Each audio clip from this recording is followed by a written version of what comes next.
Australia's largest bank expects further rate cuts won't come for more than a year. The Reserve Bank left the cash rate on hold at 3.6% at its most recent meeting. Commonwealth Bank had initially tipped a rate cut on November 4, scaling back that expectation to February following shock inflation figures. The CBA chief executive told a parliamentary review today that further rate relief was now not expected for the foreseeable future. I mean, our economics team's forecast at the moment is that the cash rate will remain on hold for the foreseeable future. What does that practically mean?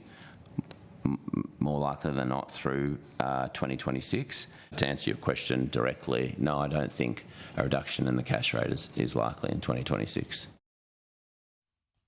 Let's go live to EQ Economics Managing Director Warren Hogan. Warren, so what's changed now that's forced the the CBA, the Commonwealth Bank, to change its forecast? What's your read on it?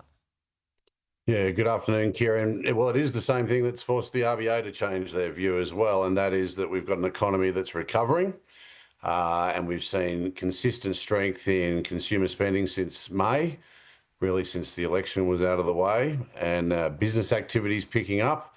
And we now seem to be in a clear recovery phase for the economy. And then we've got this evidence that inflation has at best stopped falling and at worst could start rising again. So interest rate cuts are completely inappropriate in this environment because we still have an inflation issue to deal with. And the the speak around foreseeable future for no rate cuts, I think really is the question is there going to be an increase in interest rates at some stage?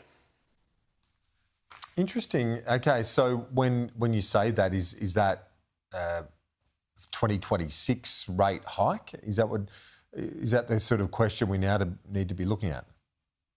Well, we're in a very difficult global environment and an uncertain economy, but if the normal dynamics of a recovery in the economy play out, then that is exactly what we will need to see. We'll need to see higher rates maybe as soon as May next year, because the key issue from the evidence of the last few months is that the current cash rate of around 3.6% is actually not holding the economy back. The economy is improving and inflation is maybe starting to rise. If the RBA gets evidence inflation's picking up and the economy's picking up, then the cash rate's going to need to be higher if they want to keep inflation anywhere near their target.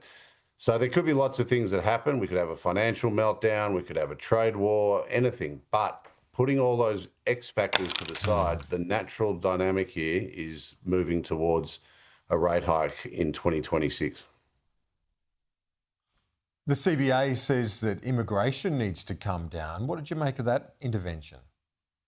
Yeah, it's pretty clear, I think, in the business community and anyone looking at the economy that we really do need to pull back on immigration for at least a year or two. This surge that we've seen from the government in the last 4 years, I think it was a mistake. I mean, it was a catch-up from the lost population of the pandemic, and that was the rationale, but it was happening into an economy that did not have the capacity for an extra million people. We're putting pressure on our hospitals, our roads, our housing. It's inflationary. And of course, the real problem is it risks the popular support for immigration, which is starting to play out in the political sphere. Just this week, it's a major issue. So the economics of it is that we have shortages of labour, so let's bring people in to fill those shortages. But the problem is they don't just fill the shortages, they bring demand. They don't just do a job, they need a hospital, they need a road. Yeah. And so it was a bit misguided. And of course, the real problem now is that, especially if we start to see inflation and interest rates pick up again, this popular support that we've been able to maintain for generations could be eaten away at. And this economy benefits greatly from immigration. It just has to be managed and it has to be steady.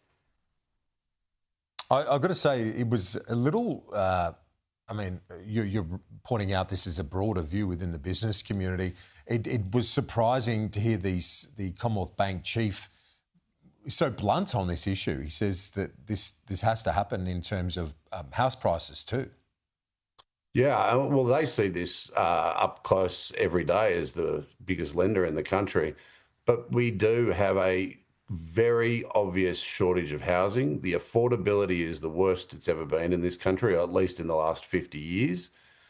And of course, they have a big stake in making sure that the housing market is steady and stable. And they don't want to see a situation where we drive prices up to such a level and then interest rates have to go up to such a level that the whole thing Yeah. sort of has a crash. So I think the Commonwealth Bank is looking at it from a strategic point of view that is in their best interest. Very interesting times we live in, Warren. EQ Economics Managing Director Warren Hogan, thank you.